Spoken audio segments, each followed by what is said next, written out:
of, was it 5 or 6 book assignments we had to read? And 3 or 4 reports to write, essays. And it's not just, oh, you submit it and you get this random grade. I submitted it, and at some point I would get a response back via email that had a whole movie in it.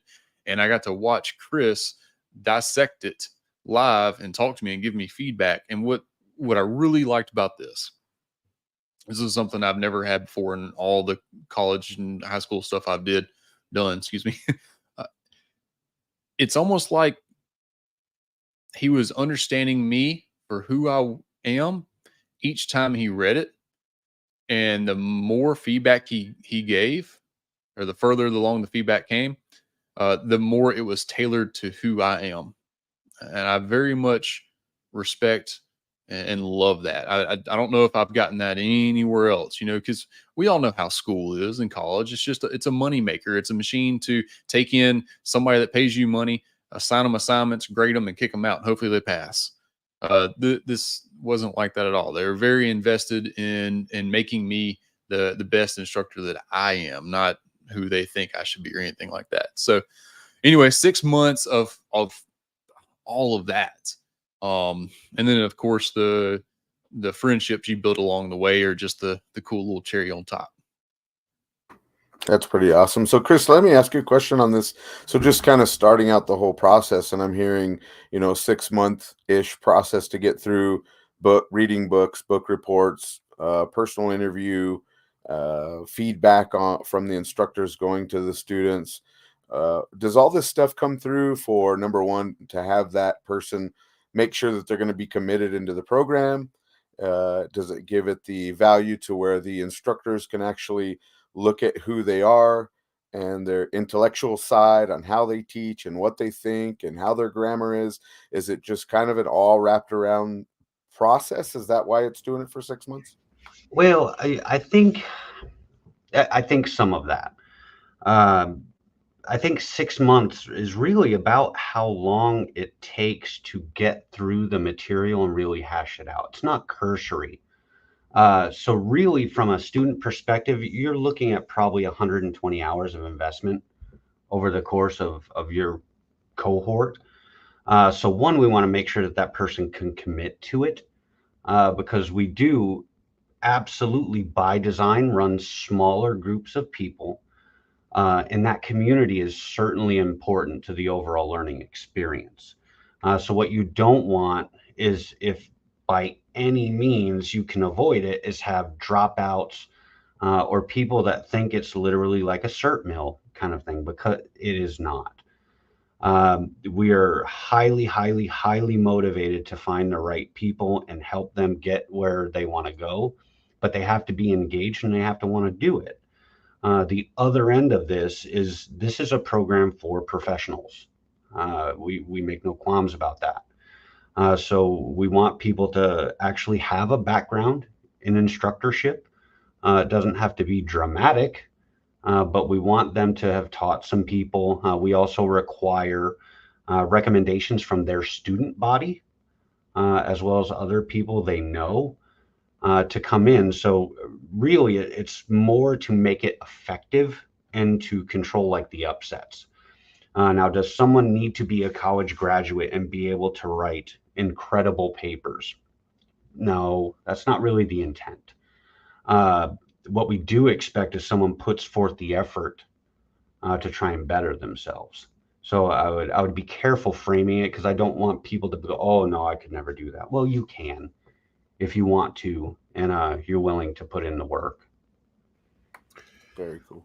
I want to talk kind of while we're on this thought process, or this line of thinking. What and I don't know, who are the, and if you don't want to answer this question, you don't have to answer it, and we'll take it out in post. But who are the students that don't get in, right? And what are some of the reasons that a student doesn't get accepted into the program? Well, I think normally what happens, so, and again, these will be blankets because I would never identify anyone directly. So I'll just give you blanket kind of ideas.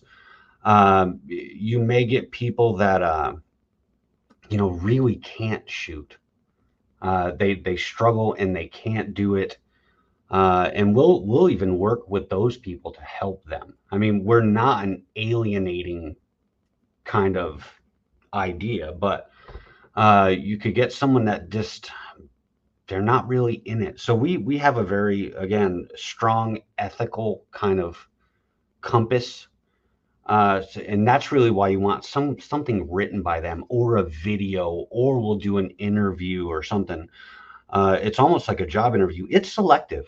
I am not going to candy coat that at all. Because normally, I'm sure all of us here as professional instructors, you have talked to other instructors where you're like, I don't know, would I send my people to them? Would I send someone I care about to them? And John says it very, very beautifully. Like, he wants to have people through this program that are heartfelt and value added. He means that. It is part of our core value. And that's really what we're hunting for. I mean, we're not looking to change people, but if you're the right person and you have found a roadblock where you have not found the way to develop yourself and you feel like there's something more out there, because that's what brought me kind of to this program. I'm a graduate myself. I kind of thought I was alone in the way I thought about things, about the student being first. I do not matter in this. I am there to help them, not the other way around, not them to help me. And if you're running into that, this is a program you should probably look at. And there's enough people out there that have gone through now that you can check and see how people feel about it. I mean, we get feedback that is incredibly uplifting for me. I mean, we hear stuff like not just work changing or professional aspect changing, but life changing, the way people look at the way they do things, the way people look at the world. And that, I mean, that it's humbling. But that's kind of what we're hoping to achieve, honestly. Right. My next question is, who the heck are the students? And because I'd imagine, or not necessarily who are the students, but is the student body going to run out? I don't know if it's just because I have such a skeptical or cynical opinion of the middle of the firearms training industry. Like, there is just people that want to get into it for their certificate mill piece of it. I just want to do my state CCW course. I'm going to pencil whip certificates. And that is kind of like when Andy takes classes, and I'm sure when you guys take classes, 80% of the class are dudes that you've trained with before as students. So how many, what's the demographic for the students? And Chris, I want to kind of get your feedback on it, and then I want to kick that over to Memphis and Tyler, their thoughts on it as well. Yeah, I think that's a great question. And I think when your business model isn't driven around revenue, that ceases to matter as much. Where we're more interested in quality than quantity. That's why we don't stuff 25 people in a 6-month program. We do like 10, because the people that need us will find us. We have enough brand exposure out there. So I think there's plenty of people that seek more, and more doesn't readily exist, right? So I think there's plenty of opportunity there, and I think it's self-perpetuating. Once good quality people make it through, you'll find more good quality people that are looking for that opportunity. Yeah, I agree with that, because it's and I've talked about it on the show before, how when I first got into it, there was a list of instructors that I wanted to train with, and I trained with a couple of them, and then that list got very, very small. And then I started talking to and associating with a couple great dudes, great instructors, and then that list is slowly but surely expanded, right? And it's like now my list of folks that I want to train with is growing again, and I'm like, holy cow, man, there aren't enough weekends in the year to really do all of this stuff. So Memphis, I want to kick it up to you, kind of your opinion and your thoughts on that, the student body makeup, from your perspective as a student through this program.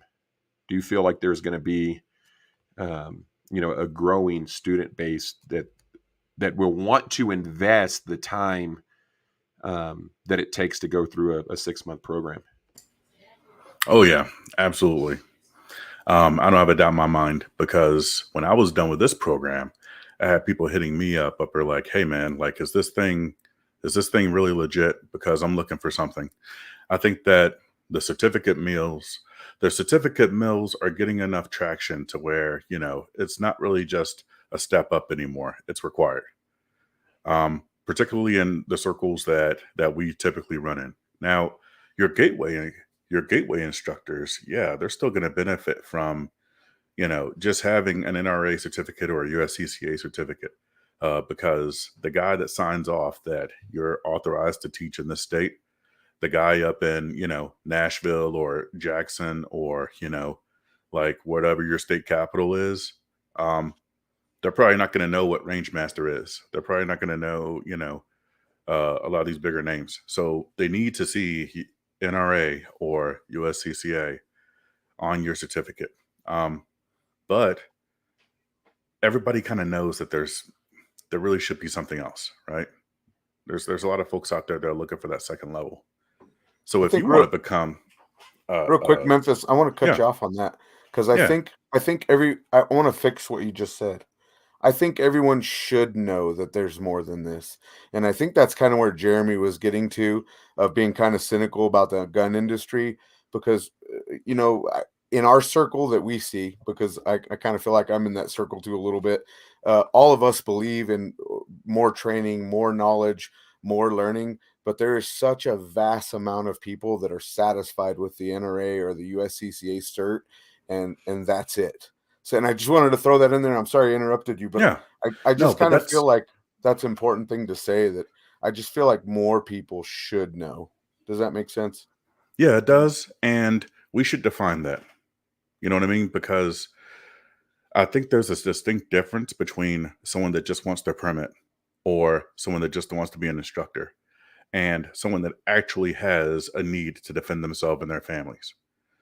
I think there's a difference there, because I had a conversation with a buddy of mine, like, what actually is a gateway student, right?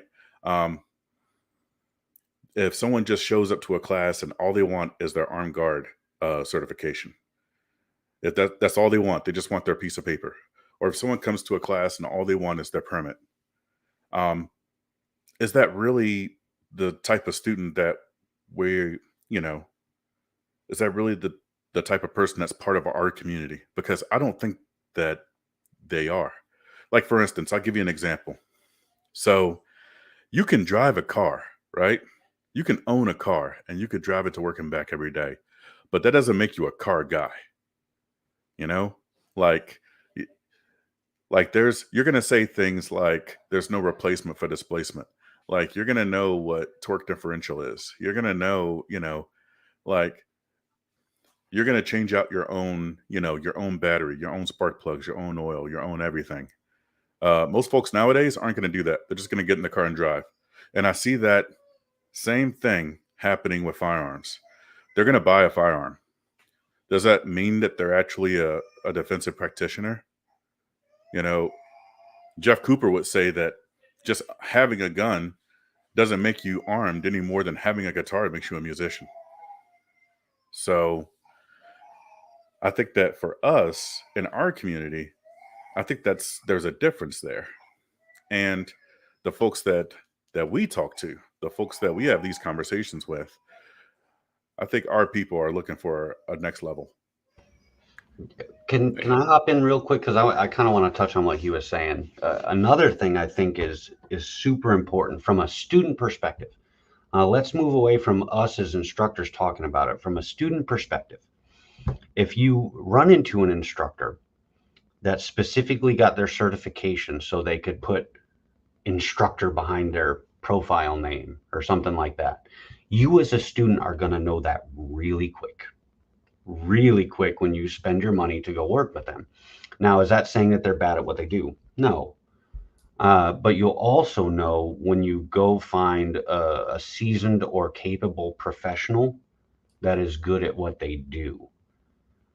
So I think when we're talking about what we're trying to develop as a community, of people that are continuing to strive to do better. All of us, everyone on this panel talking today. That's our job to do, because if not us, then who?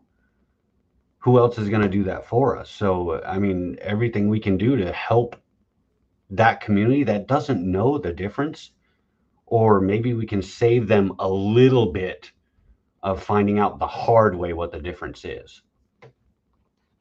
Yeah. And I guess I don't know. I had a moment listening to you guys talk, and I'm like, well, Tom Gibbons is still selling out his instructor courses every month, several courses a month. And there's no requirement for that. Like, you don't have to go take a Tom Gibbons instructor course to hang your shingle out there and start teaching folks how to shoot.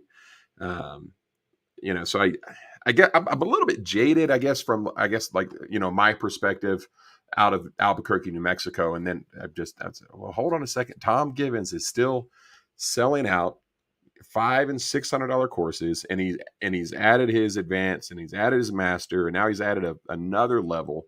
So obviously there's a market for it. So See, Tyler, I just think for every 10 of those, there's one of you that's looking, and the one of you is the ones I'm looking for. That makes sense. Tyler, let's get your thoughts on kind of this conversation. It's funny you said Tom Gibbons is selling out, because that was exactly what I was going to say. You're like, I don't know if y'all got the customer base for that. I was like, man, if Tom Gibbons can do it, there's got to be because if his, and I don't say that in a way that it degrades Tom Gibbons. I'm saying it in a mathematical type of way, because exactly what Chris said. Because Tom Gibbons is pushing out a lot of quality students, and like I said, of every 10, there's got to be one that wants more. Of every 10 of people that went to Tom Gibbons, those 10 already knew that the NRA and the USCCA wasn't quite enough for what they wanted to do in life, so they sought more. There's no way you can't tell me out of those 10, there's at least one or two that wants even more beyond that. And where do you go from there? There really isn't anything other than, like you said, Mike Seeklander's 5-day ordeal. And let's be honest, not everybody even knows Mike Seeklander is a thing. And that's a tragedy, because I feel like he's one of the best coaches in the nation. But depending on what demographic of people you're around, they don't even know who Mike Seeklander is. Case in point, I didn't even know who Gabe White was until about a year and a half ago when when Mikos told me about it on the ride up to Sioux Falls. And funny enough, I didn't know who Tom Gibbons was either until that same exact ride.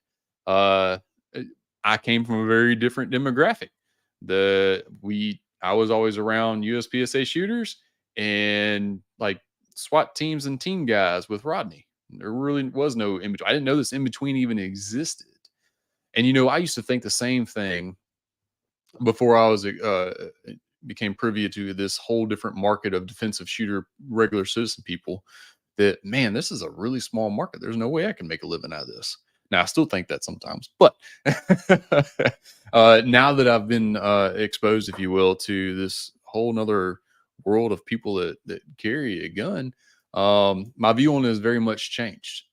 There's definitely a market out there. And the cool thing that I like about the ASP ordeal is they are very blessed to know exactly who their target market is. And their target market is exactly who the people I like being around as well, because they strive. They're almost perfectionists, if you will. Like that, wherever you're at still ain't good enough. You're always looking for the next thing to improve upon. And that's awesome, because that's the exact type of instructor you want to turn out. It really is. You want to find the person that is never satisfied with good enough. I like Tim Herring's shirt that says, "Sorry, I don't speak mediocrity." Love it. I think I even used that against an employee like a couple of years ago or something. But man, shouldn't we all be looking for those as well? Like Chris said, we should be also looking for those students that feel like, their little small experience of enhanced carry class or whatever is good enough, and show them that there's more and it's quite not good enough. But we should also be looking for those instructors that are yearning to be the best versions of themselves they can, but they don't even know ASP exists, or they didn't know Tom Gibbons exists. Like me, I didn't know none of this exists. Man, if it wasn't for Chris, I wouldn't be here right now. And I'm just super thankful that he did find me, and he didn't even have to twist my arm that hard to get me to do it, but he kind of did. Tyler, I want to stay with you a little bit. What was the most challenging part for you out of the whole deal? Like, man, that was a challenge. That was an obstacle. Trying to do the shooting portion with a torn tendon in my left elbow. No, really. I'm a nerd. I was actually so I got my start doing all this stuff. You think that's Stephanie making those comments? Probably.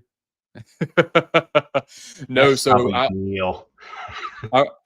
I really was a nerd, man. I graduated 12th out of my class out of 350 people. I was a math tutor at the age of 14 and a saxophone tutor at 15. So the whole academic side of things were a total breeze for me. I do have a little bit of reading comprehension issue, but they gave me ample time to get through that. Like, they didn't force a book down my throat or anything by any means. I felt like I had enough time, enough pressure to get through it, but enough time to really absorb it. But yeah, no, there was, it was challenging enough to keep my attention, but it wasn't hard per se. But again, your mileage may vary because, I was a very academically successful person. I could have been if I applied myself. That was my biggest problem in high school, man. I was just, and I found if I'm challenged, then it keeps me engaged, and it really Exactly accelerates my learning and my desire and my drive to learn. And then once I reached adulthood and I matured a little bit, I realized, well, hey man, half the battle is doing the crap that you don't want to do and you don't think you need to do, and figuring that piece out. So, Memphis, what are your thoughts on that, man? What were some challenging parts of the course for you? I think the most challenging portion was just keeping myself accountable with the homework, because it's a lot. It's a semester. It's a college semester, and as far as I understand, it's a master's level college semester. So I actually fell behind. It took a lot of effort in order for me to catch back up. The shooting was easy. The shooting, and I don't say that it would be easy for anybody, but just compared to everything else that was out there, like I'm talking, we were paired up with other instructors that we only knew for maybe a day and a half, and we had to teach a module. We were, we had to, do book reports, weekly assignments. We had to coach a line. We had to, run a line. It was a lot. So if anybody thinks that the shooting would be the hardest part, it's really not. I think the hardest part for me was really just kind of, the reading. And I think the part that was most beneficial was the empathy. Just being able to see, everybody that opened up their hearts and they shared so much, and they treated me like I was part of their family, and that hit me right in the soul, brother. That touched me. So yeah, what exactly? I want to double down on that. One quick little thing, I was really thankful for how supportive and okay they were with me just being me and not having to be something that I felt like I was expected to be. I don't know if that makes a ton of sense, but that's how I felt. Yeah, coming from somebody that we had a range session this weekend, and Andy took a video of me coaching up a student, and he sent it to me, and I'm like, dude, the entire time I'm just in my head like, you're full of shit. You don't know what you're talking about. This makes no sense. You're talking out of your ass. And Andy was like, no, dude, it was good. It was spot on. So I immediately I sent the video to, Tim, and I was like, Tim, what are your thoughts on this, man? And he was like, no, man, exactly. Sounds good. And I'm like, dude, I don't know And I think I get that imposter syndrome a lot from that. It's because how do you, I don't know, I guess it's a level of vulnerability that is difficult to rise to when you're teaching folks, because nobody knows 100% of the answers 100% of the time. So if I ever start a class and a student hits me with a question that I can't immediately answer, it throws off the next 2 or 3 hours. Like I'm like, what? You're an idiot. How you're taking people's money. You're supposed to know. And it's just a weird freaking dynamic that's going on upstairs. Chris, I had a question that I wanted to ask you specifically about, but I want to come back to that because I want to dig into that a little bit more. Is it challenging to get people to open up in the program to where they're able to arrive as they are, come as you are, and really just settle into who they are? And I'd imagine that you'll probably finish out, or you have a sentiment. It's like, hey man, once we get people to do that, the level that they're able to teach other folks just exponentially increases. Well, I mean, is it hard for me?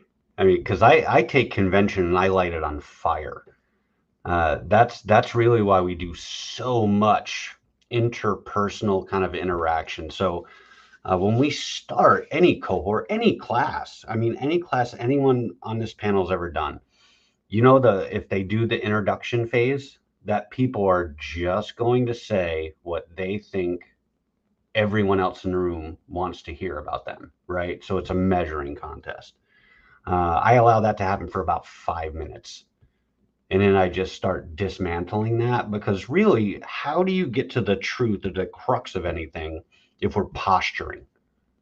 Then it's just posturing. No one's really saying what they really think. And for this to work well, we're crossing some ground. And I think that's what's really difficult about, a lot of instructor programs is no one's really asking the hard questions. Well, what if you have a student that isn't interacting well with you? What if you have somebody with exceptionalities? What if there's so many myriads, ethical questions, all these things that never get talked about because there aren't very many communities for instructors to really talk about how they feel. It's posturing. Who's better? Who's got more student base? Who's got this? Who's got that? Doesn't matter. It's irrelevant. And I work really, really, really hard to kind of disarm that, where no one's winning, right? Nobody's winning. Let's talk about the real stuff and try and get where we need to go, because there's no point in wasting the time on who's doing better. It's silly. That makes perfect sense. And it's awesome. Very well said. I want to get back to, Tyler mentioned something about, or I think it was actually Mikos, right? When you're at the range, when you're in Idaho, when the students were in Idaho, they had to coach and run a line. Chris, can you go a little bit more into detail about that? What does that look like? Is it more of a teach back situation, or is it a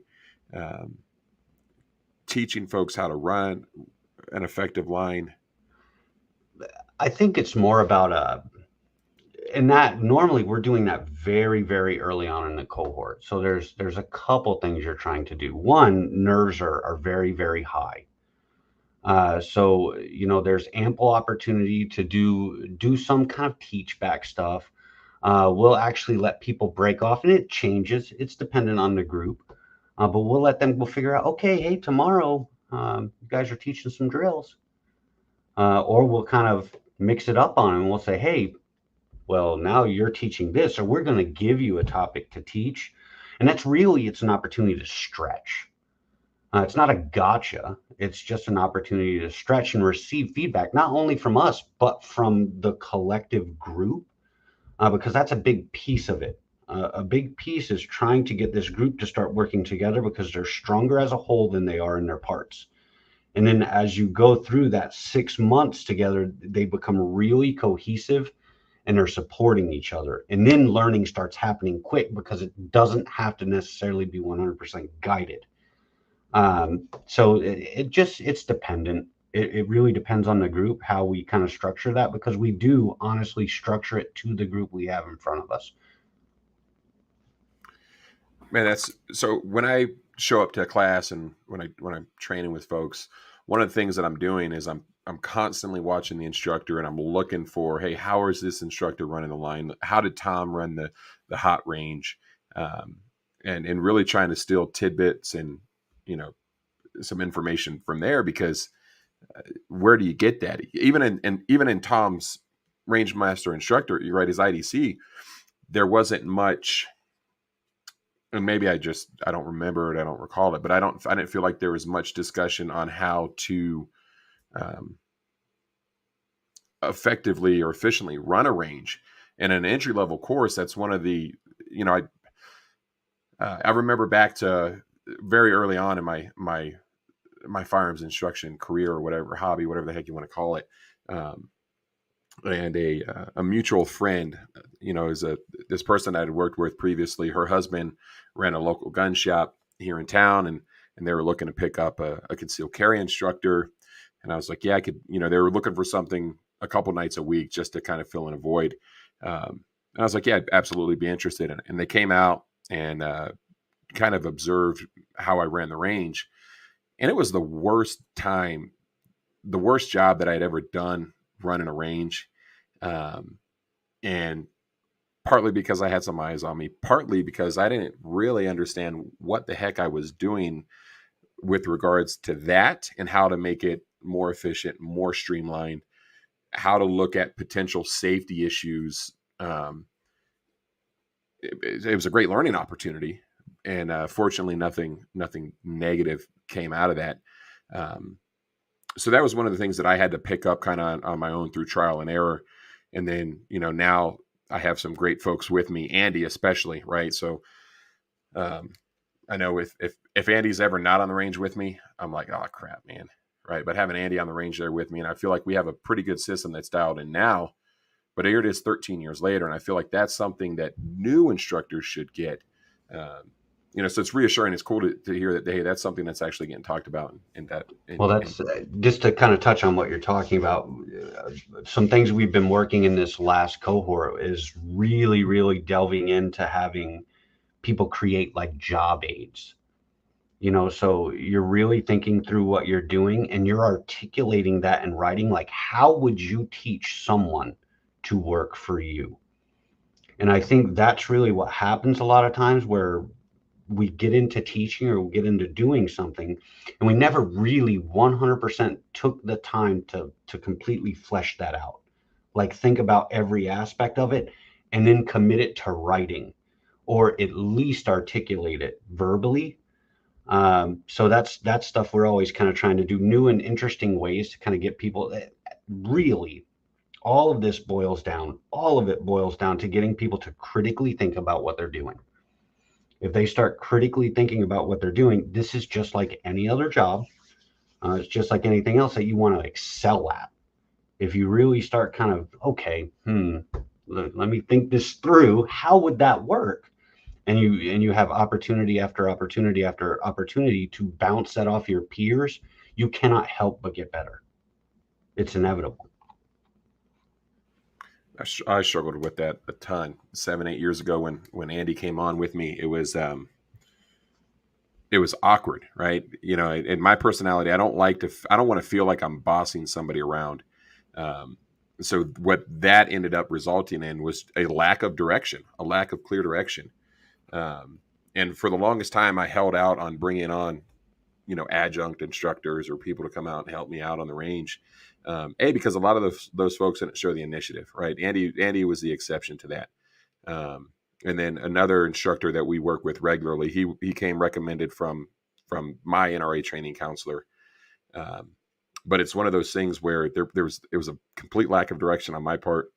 And it eventually got to a point where, you know, we were butting heads on some shit. And I'm sure Andy had thought about, like, F it, I'm out of here. I'm going to be out of this deal. I do have a question for you though, Jeremy, just because I cannot help but keep my analyzer hat on. But when you say, like, in the beginning and it lacked direction and you felt like it was unfavorable, Did you feel like it was unfavorable, or your students said it was unfavorable? Hold on, let me. I'm gonna cut in because I'm gonna answer that question a little bit for Jeremy because Jeremy brought up earlier about a video that I recorded of him coaching a student, right? And Jeremy's like, "Oh man, I got imposter syndrome. It's not the right thing. It's and the first day, so in Albuquerque, we've mentioned this before. Our concealed carry class, we teach, it's a 2-day course. Jeremy comes in and he teaches the first half of the day. And then the second half of the day, I get messages from Jeremy. Oh man, I sucked. This was horrible. This was the worst class ever. The reality is Jeremy's just too hard on himself most of the time. I wouldn't be working with Jeremy for 8 years if it wasn't because he's one. I often mention role models like Tim and many other instructors that I work for, but the reality is I work with Jeremy because he's one of my biggest role models. And he gave me a really good shout out earlier, and I'm not trying to give him like this no shirt hug or anything, but it's true. It's a reality. Jeremy's really hard on himself. And the reason why I'm still here is because watching Jeremy's passion has rubbed off on me. And that's the answer for Jeremy. I'm just going to give it to you because he ain't going to give you the right one. Cool. And the way I would retort to that is, what you can't teach somebody, and I'm going to use some language here. I hope your audience doesn't mind, but I can't teach people give a shit. I can't teach people to care. I can teach them how to do things better. But if you have that, and if you're beating yourself up about it, it shows you do. You can't teach people that. You can teach everything else. So certainly it shouldn't be, a negative thing to you, but that's not something to be ashamed of. You actually care about the product you're producing, which I wish more people did. Tell me if I'm wrong, Memphis, Tyler, and Chris. You're teaching a student, and maybe not now with your experience now, but for me, even doing this for 8 years, I'll be teaching a student and I'm standing next to this person and I'm working with something of their fundamentals. And in my head, I'm thinking, man, Jeremy's probably listening to me. I'm hoping I'm saying the right thing, or I hope I'm giving them the right answer. And then you go home and then you start kind of dwelling on the day of like, man, I hope I told that person the right thing. And then for me, I start like doing research. Was that the right thing? And it's like, yeah, that's the right thing. And then I have to step back and say, Andy, you've been doing this long enough, man. You got to be confident. And I think that's part of it, just including myself in this, of giving a shit, having the passion that you want to make sure that this student that you're working with understands and can go home with something that's positive, right? And I just want to add something else that we were talking about Gateway Instructor earlier, and Gateway students even more so, and the importance of, it's not about the money because we don't make that much money. Matter of fact, lose a lot of it. But you know what? It's important because I want to tell a quick story. We had a student in class. We went through the whole concealed carry course. We were saying our goodbyes. She was the last person in class, and she told us about how she had a home invasion. And this is the reason why she came to class. 2 men came to her front door. She seen them out the window. She ran to her living room, grabbed her phone, ran inside her room, locked the door, called 911, put it on the speaker, and stood behind her bed, pointing a firearm at the door. And she said, I knew this was win or lose. If I don't do the right thing, I'm going to die today.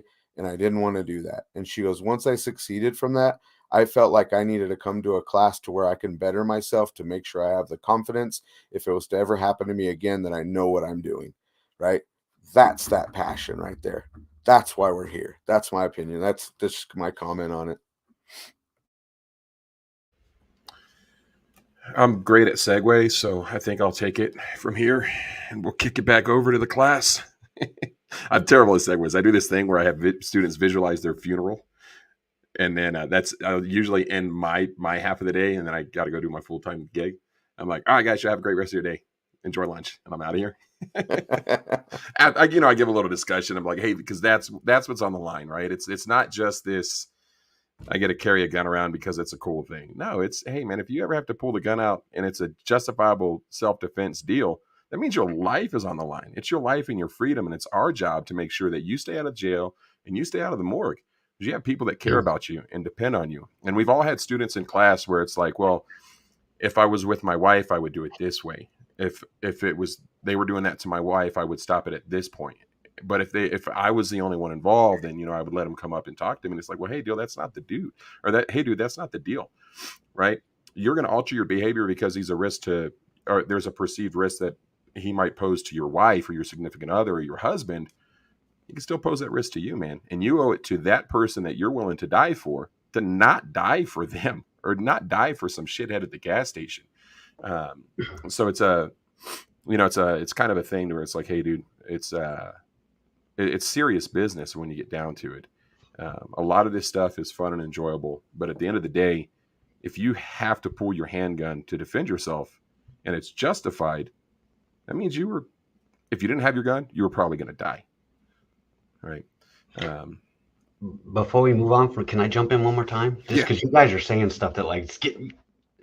So we have these conversations with students and people we interact with all the time about the seriousness of a defensive gun use or something like that. But how often are we as instructors telling other instructors or instructors getting educated, the last voice someone might hear in their head when that happens might be yours? I don't think that gets said enough. And that's where I think where you get to people like, well, I'll just teach concealed carry courses and it doesn't matter. No, it matters a lot. Sorry, I had to do that. 12, 13, 14 years, and that's the first time that I've heard that, and it gave me chills. So I think that makes a decent segue. Tyler, what was the biggest aha moment or the biggest takeaway that you had from the instructor program, and how has it changed or altered the way you're doing things? It's hard to pick only one. But if I had to, my biggest aha moment was being allowed to teach my own way and being assured that it was totally okay. It may not always be the right way. I may not always say the right things. I mean, there's no way that I won't ever not say the right things, right? I'm a dude. I stick my foot in my mouth every once in a while. It's going to happen. The best thing was just being reassured that it's okay. Just keep pushing, keep being yourself. The world doesn't need another whoever it is you think you're trying to be in this world. The world just needs you to be you, the best you. So go do that. So yeah.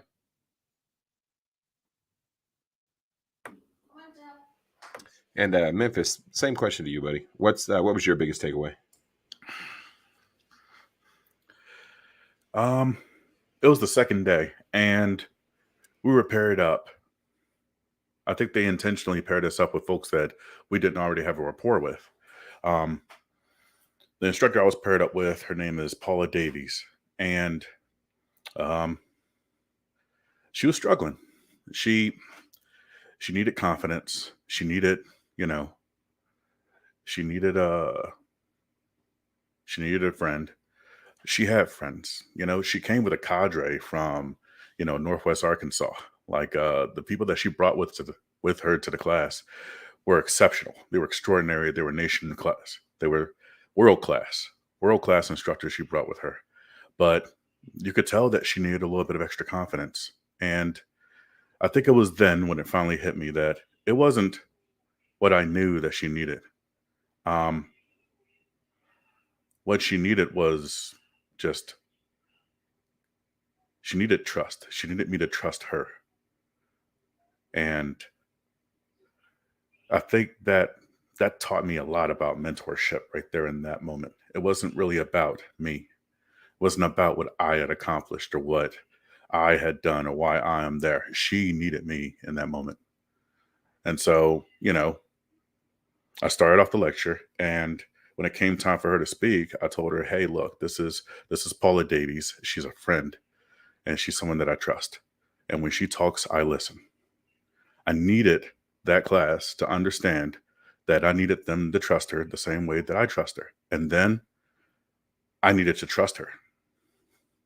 And I think that kind of changed the trajectory of, it wasn't just my course at that point. It was the trajectory of my entire like instructing career. Like it taught me a lot about mentorship. There's so much involved in that trust, right? With our fellow instructors, ones we work with, and even more so our students, right? That's what they're looking for sometimes, is that person to trust, to show them to trust themselves. And Mhm. again, I'm going to kind of kick this back to Jeremy. We have on our qualification target, we have two inch circle and then a couple really small rectangles. And Jeremy asks them, hey, so in the 2 inch circle, we want you to put all the bullets in one hole. And on the second rectangle, we want you to give us the best group possible, right? And what's the difference? And most, some students will say 1 or 2 or 1. And Jeremy's like, the reality is it's the same. But you know what it is? When we find out and we go to the third target, if you just trust yourself, you're going to find out that you shoot much better than you really think you cannot, right? And so the amount of times that I see that by trust is somebody that's focusing so hard on fundamentals, and then you're like, okay, last target, just let the wheels fall off. Give me 5 rounds as fast as you can. Bam, bam, bam, bam. And then you notice like they're not only did they shoot it faster, but they also had a smaller group than probably 1 and 2.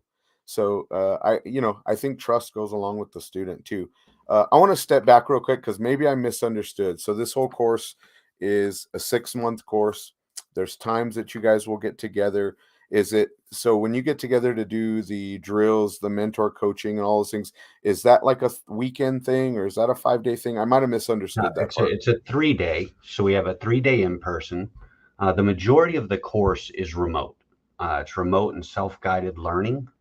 We get together weekly and have WebExes where attendance is strongly suggested to not miss. And normally, like the last cohort we just did, we did not, I think out of the 8 people in, we had maybe 3 absences of anyone through the entire program.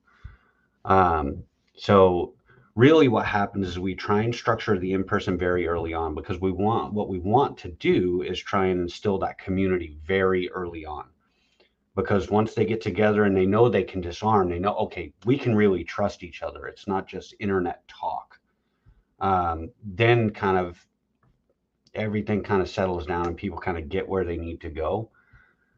We have considered in the past maybe doing more than one in person. It's just logistically, and it's challenging from an expense perspective. So really 3 days in the beginning, that's really the best fit we can come up with right now. And that 3 days is in the beginning of starting the course after you've kind of done not your the very resume? beginning. We'll normally do that on, like, say we're starting month 2. So you Okay. have like a few weeks where we have like the introductory calls. We'll start touching on topics, things like that. But we have some very specific things that we do in the in-person to kind of push forth the relationship building. And it gives people an opportunity to get to know us as well. Because anytime you interact solely remotely, it's really hard to read people, read their body language, read their intent, things like that. And if you can get that kind of sooner rather than later, it normally helps overall. We have a listener question. Howie wanted to know or ask what the location of the 3-day in person is. The last few we have done in South Dakota. So everybody wants to, not everybody. There's a large portion of the population that might believe an online course or a virtual course is easier. And I have a firsthand experience with this because we offer the only online concealed carry course in the state of New Mexico. And one of the things that FUDs will say, or, that the number 2 concealed carry instructor in New Mexico will say is, well, it's just a fly-by-night deal, right? And I'm sure some courses are like that, but I can attest. I have students that come in from other states that have a concealed carry license, and one of the things they say more times than not is, I thought this was going to be a fly-by-night course, something that I could just breeze through, and it was the complete opposite, right? Because one of the things that I have found an online course kind of requires you to do is everybody engages. If I'm sitting in a 15-hour class, I can hang out in the back of the room and zone out. It's the Charlie Brown want. What is the hardest part, Chris, about this kind of being a primarily virtual event or in a virtual program from the instructor standpoint? What's the hardest part for you? I don't know that I would say anything's incredibly difficult. I think the most challenging thing in the beginning is to get people to really engage and to be who they are. And it's imperative. It's imperative that you come in, because if you're shielded or if you have a wall up, you're not learning, you're projecting. And we really want to kind of get rid of that as soon as possible to get people really interacting in a real way. Because we're talking about a hard subject here. I mean, at the end of the day, this is a life and death subject. And we're trying to be professional practitioners of a life and death subject. So getting people to come in and say, okay, it's okay. It is safe to say you are insecure about this. It is safe to say that you have imposter syndrome. It is safe to say maybe every day I don't shoot Instagram reels. Guess what? None of us do. It's okay. And once you get past that, it's kind of all downhill from there in a good way. The ball starts rolling and people start learning and we open up and we talk about the hard stuff. That's the most challenging thing to get to, and try and get there as soon as possible so we're not wasting any time. Because for me, in a 6-month program, I want 6 months to be productive. I don't want 4 months to be productive. I want from the moment you start to the moment you leave to be as absolute optimal productivity for you as possible.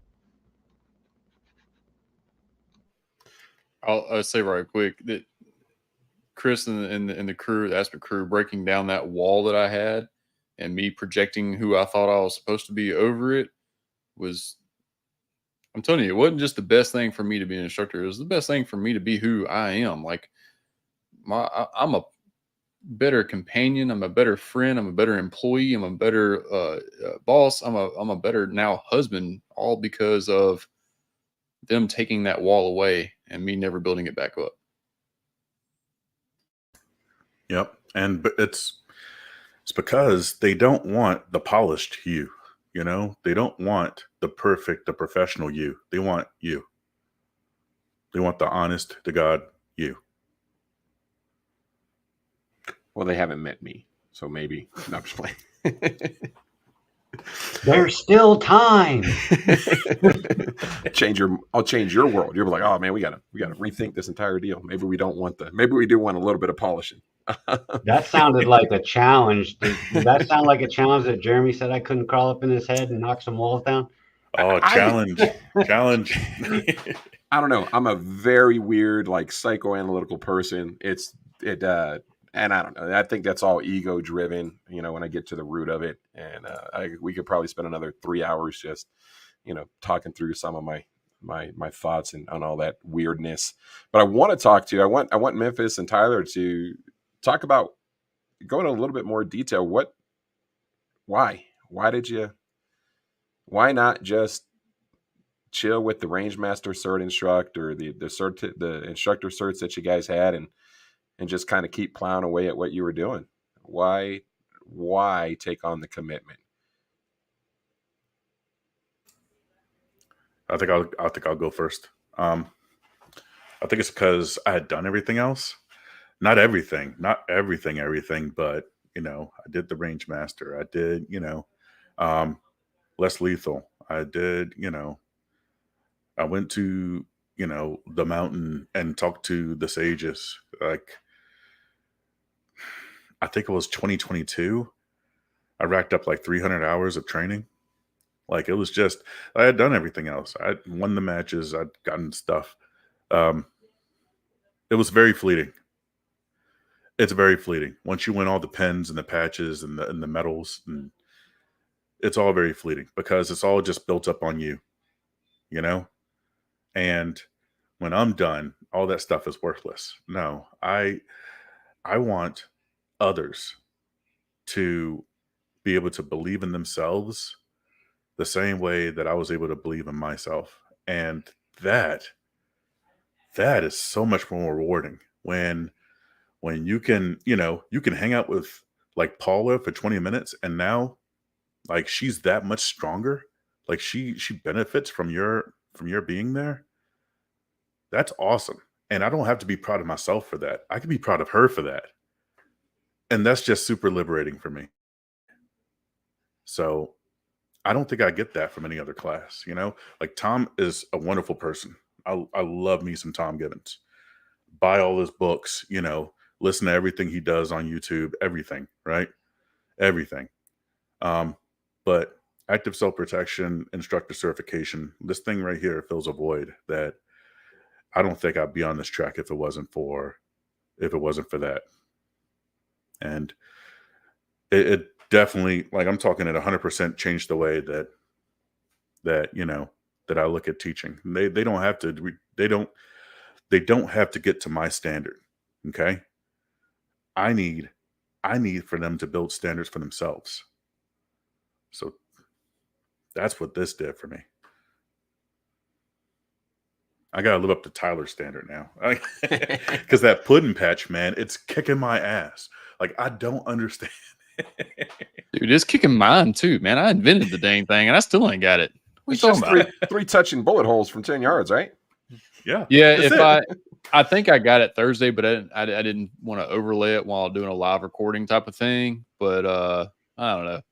I'm not super motivated to get it, to be honest with you. I'm really enjoying everybody else having this awesome success. Who's gotten it? I saw Tim's video. Hang on. You know what? I actually keep a list of this because I have to mail them all that. See, Pudding Patch winners. Number 1 was Tim Herron. And then he went to do it again from the draw, strong hand, then back from the draw. I'm sorry, freestyle, then strong hand, and then weekend, which for him overachiever. Did he do it? Right.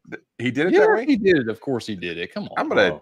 I need whoever deactivated Trump's Twitter needs to deactivate Tim's sub 2-second bill drill to the freaking head. And now you're talking about. Yes. And it was not just you had to break out the overlay to see if they're actually touching type of thing. Like, no, there was no defeating it. They were actually touching each other.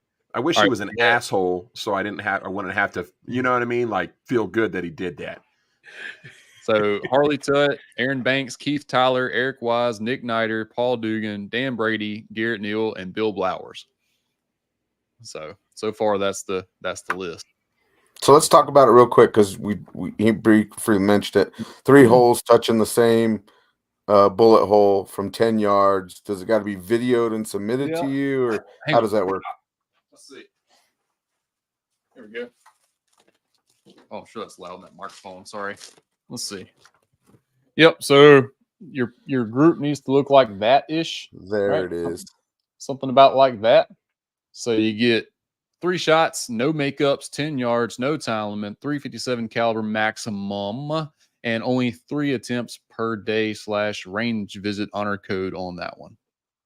I have the video trying to decode itself or whatever in my iMovie, trying to edit it. So whenever I can figure that, because I'm computer dumb. So whenever I can figure out that, it'll go on the YouTube channel. You're muted. I said, send me the raw footage of that if you want me to mess around with it. I'm actually getting ready to edit some videos that I shot for the Range Buddy app. Yes, sir. I don't know why I did not attempt that because I've been meaning to. Well, I got the Synergy Functional Exercises video filmed, and I need to edit it as well. So I think y'all will really enjoy the Back It Up Terry portion of that. Nice.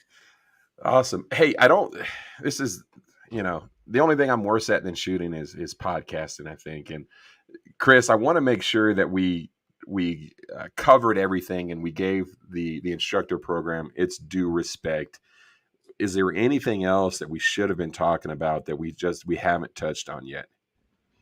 No, I don't think so. I think versus a lot where it would just be purely technical, right? If we're just talking about like the semantics of the program, I think this made a lot more sense. We got into the emotional aspect of it, and was a good conversation. So I'm more than happy about it, and I appreciate the opportunity.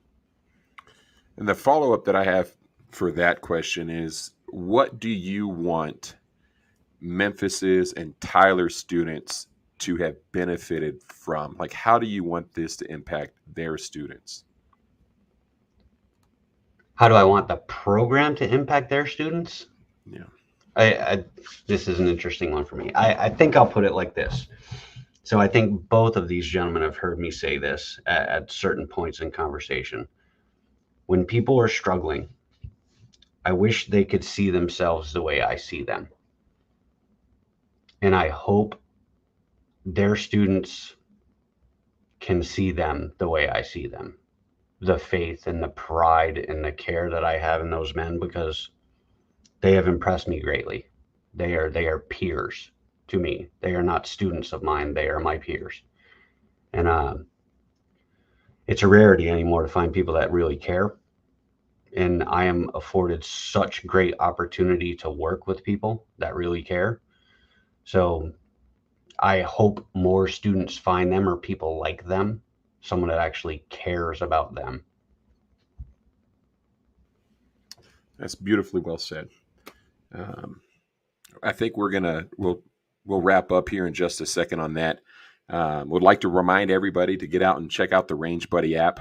Tyler, if it's okay with you, I'd love to put the put and patch drill up on there for folks, and looking for maybe he didn't like that idea and he just left us. I don't know. Apparently, all right. I think that's a no.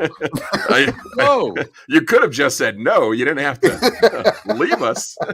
What in the world? Duly My computer noted. just like went.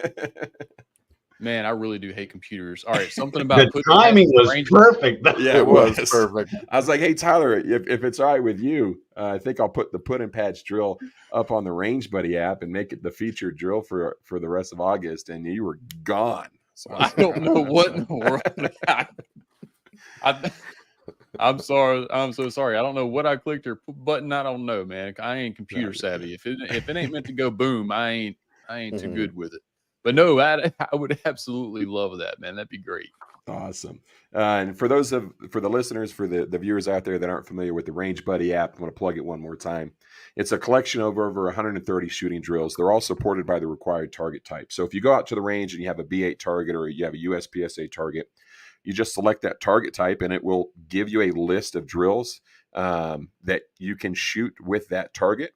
If you want to filter it by the different skills that you want to work, say you want to work on draw to first shot, you can input the filter and it'll show you all the drills that work draw to first shot. There's a drill specific leaderboard. So if you want to see how you compare to some other shooters that are shooting the super test or whatever, or the put and patch test, you can do that. It'll track your practice sessions and your training sessions.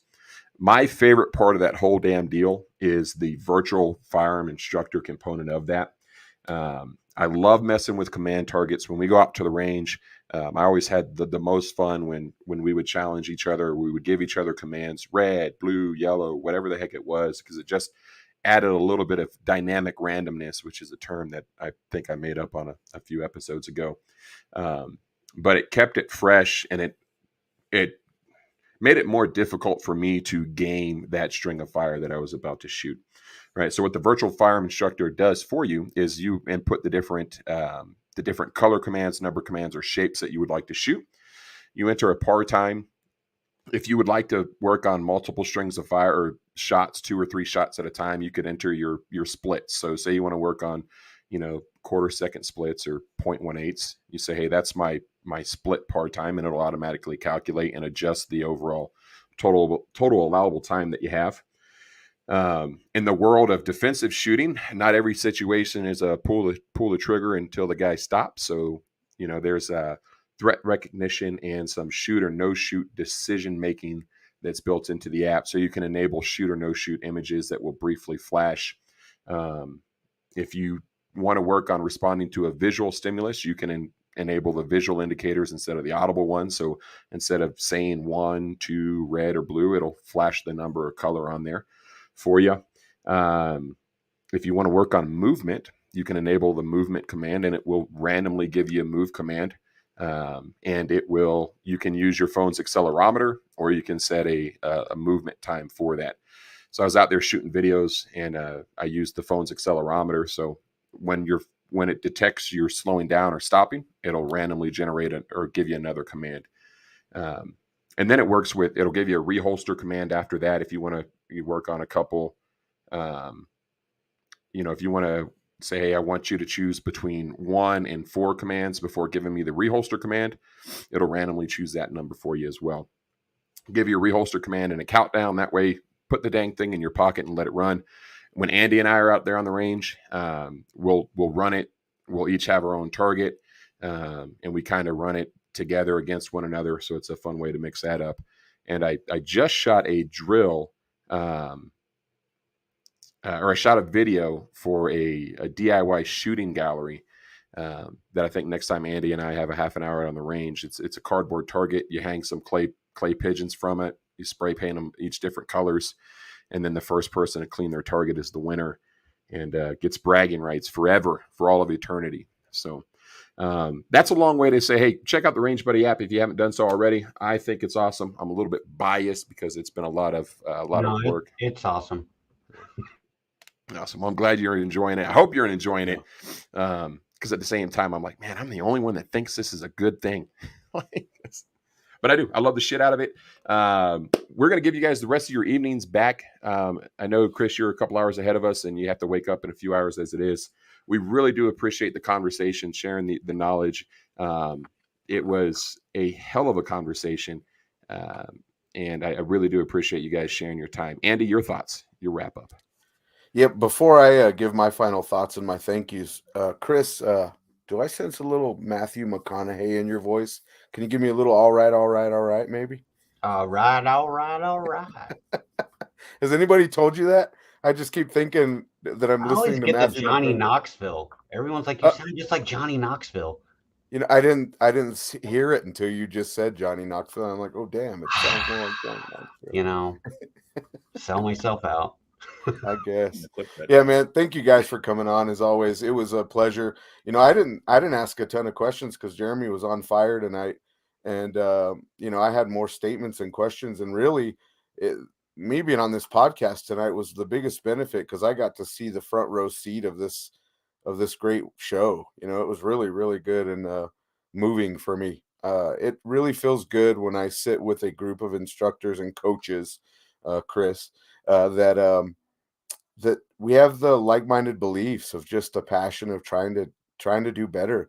And the always a student thing always comes up, right? But it's a reality of more so of like we want to do right to our students, and we want to make sure that they, whatever path they choose, whether it's one class or they get on this bandwagon of just being a training junkie like we are, we want to give them everything we have. So I really appreciate all of your time. It was a really, really good one.